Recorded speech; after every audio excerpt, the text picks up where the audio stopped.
Chapter 25 of The Street of Seven Stars. This recording is in the public domain. Recording by Mary Ann. The Street of Seven Stars by Mary Roberts Rinehart. Chapter 25. The little Georgiev was in trouble those days. The Balkan engine was threatening to explode, but continued to gather steam, with Bulgaria sitting on the safety valve. Austria was mobilizing troops, and there were long conferences in the Burg between the Emperor and various bearded gentlemen, while the military prayed in the churches for war. The little Georgiev hardly ate or slept. Much hammering went on all day in the small room below Harmony's, on the Wolbachgasse. At night, when the man in the green velours hat took a little sleep, mysterious packages were carried down the whitewashed staircase and loaded into wagons waiting below. Once on her window-sill, Harmony found among the pigeons a carrier pigeon with a brass tube fastened to its leg. On the morning after Harmony's flight from the garden in the Street of Seven Stars, she received a visit from Georgiev. She had put in a sleepless night full of heart-searching. She charged herself with cowardice in running away from Peter and Jimmy when they needed her, and in going back like a thief the night before.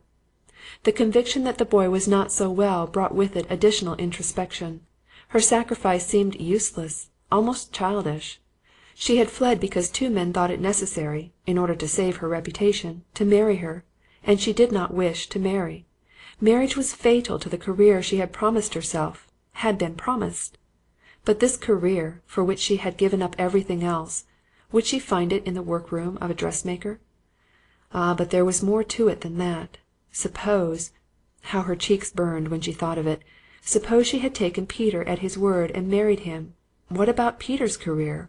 Was there any way by which Peter's poverty for one would be comfort for two? Was there any reason why Peter, with his splendid ability, should settle down to the hack work of general practice, the very slough out of which he had so painfully climbed? Either of two things: go back to Peter but not to marry him, or stay where she was. How she longed to go back only Harmony knew. There in the little room, with only the pigeons to see, she held out her arms longingly. "Peter," she said, "Peter, dear." She decided, of course, to stay where she was, a burden to no one. The instinct of the young girl to preserve her good name at any cost outweighed the vision of Peter at the window, haggard and tired, looking out. It was Harmony's chance, perhaps, to do a bigger thing, to prove herself bigger than her fears, stronger than convention. But she was young, bewildered, afraid, and there was this element, stronger than any of the others. Peter had never told her he loved her. To go back, throwing herself again on his mercy, was unthinkable. On his love, that was different. But what if he did not love her? He had been good to her, but then Peter was good to everyone.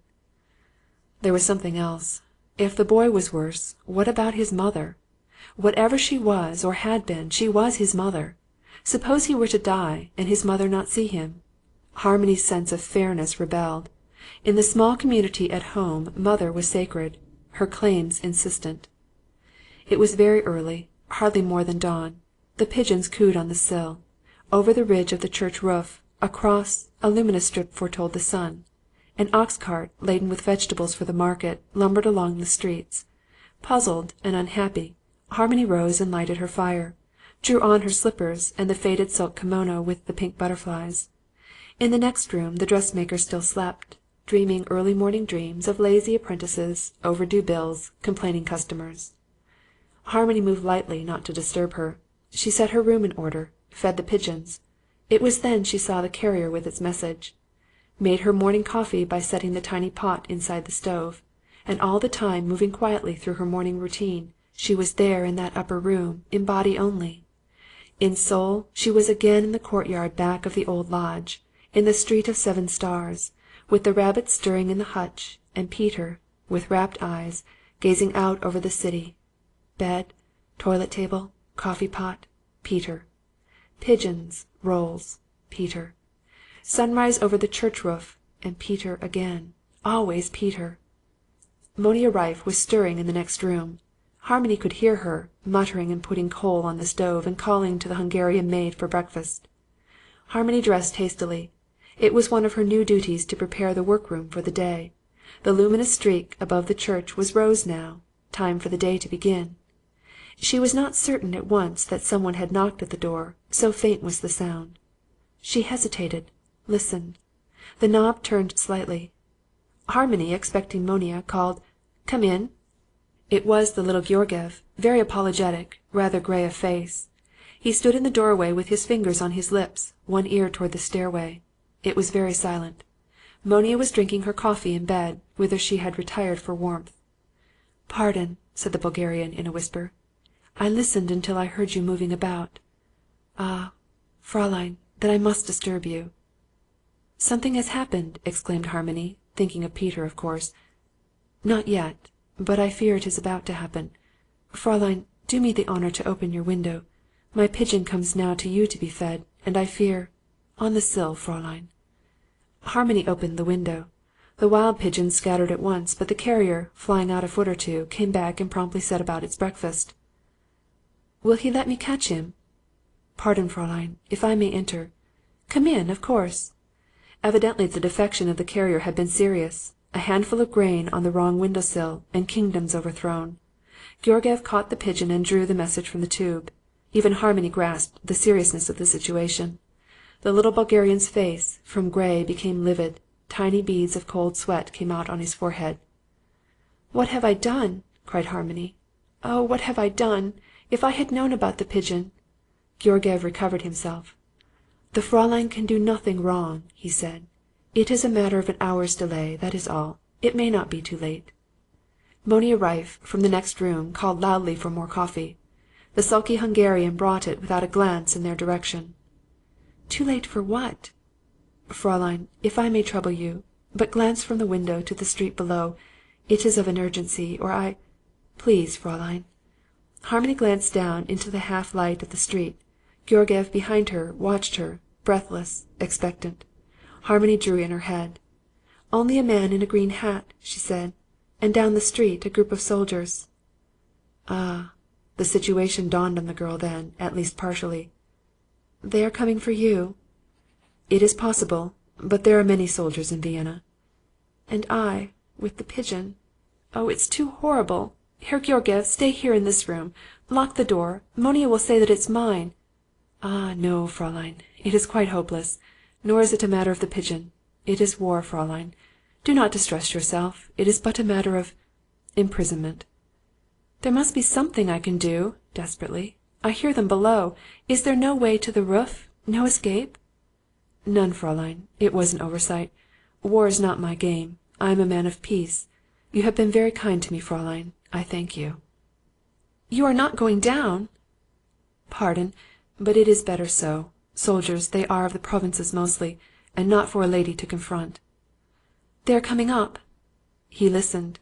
The clank of scabbards against the stone stairs was unmistakable. The little Georgiev straightened, threw out his chest, turned to descend, faltered, came back a step or two. His small black eyes were fixed on Harmony's face. "Fräulein," he said huskily, "you are very lovely. I carry always in my heart your image. Always, so long as I live. Adieu." He drew his heels together, gave a stiff little bow, and was gone down the staircase. Harmony was frightened, stricken. She collapsed in a heap on the floor of her room, her fingers in her ears. But she need not have feared. The little Georgiev made no protest, submitted to the inevitable like a gentleman and a soldier. Went out of her life, indeed, as unobtrusively as he had entered it. The carrier pigeon preened itself comfortably on the edge of the washstand. Harmony ceased her hysterical crying at last, and pondered what was best to do. Monia was still breakfasting. So incredibly brief are great moments. After a little thought, Harmony wrote a tiny message, English, German, and French, and enclosed it in the brass tube. "The Herr Georgiev has been arrested," she wrote. An hour later the carrier rose lazily from the window-sill, flapped its way over the church roof, and disappeared, like Georgiev, out of her life. Grim-visaged war had touched her, and passed on. The incident was not entirely closed, however. A search of the building followed the capture of the little spy. Protesting tenants were turned out, beds were dismantled, closets searched, walls sounded for hidden hollows. In one room on Harmony's floor was found a stored quantity of ammunition. It was when the three men who had conducted the search had finished, when the boxes of ammunition had been gathered in the hall, and the chattering sewing girls had gone back to work, that Harmony, on her way to her dismantled room, passed through the upper passage. She glanced down the staircase where little Georgiev had so manfully descended. "I carry always in my heart your image, always so long as I live." The clatter of soldiers on their way down to the street came to her ears, the soft cooing of the pigeons, the whir of sewing machines from the workroom. The incident was closed, except for the heap of ammunition boxes on the landing, guarded by an impassive soldier. Harmony glanced at him. He was eyeing her steadily, thumbs in, heels in, toes out, chest out. Harmony put her hand to her heart. "You," she said. The conversation of a sentry, save on holiday, is "yea, yea," and "nay, nay." "Yes, Fräulein." Harmony put her hands together, a little gesture of appeal, infinitely touching. "You will not say that you have seen me?" "No, Fräulein." It was in Harmony's mind to ask all her hungry heart craved to learn, of Peter, of Jimmy, of the portier, of anything that belonged to the old life in the Siebensternstrasse, but there was no time. The sentry's impassive face became rigid. He looked through her, not at her. Harmony turned. The man in the green hat was coming up the staircase. There was no further chance to question. The sentry was set to carrying the boxes down the staircase.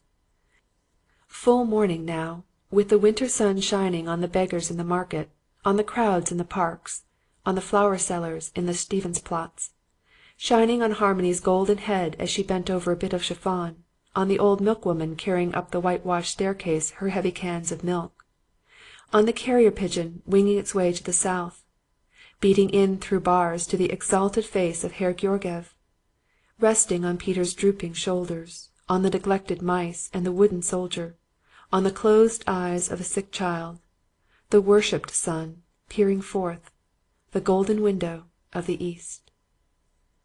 End of chapter 25.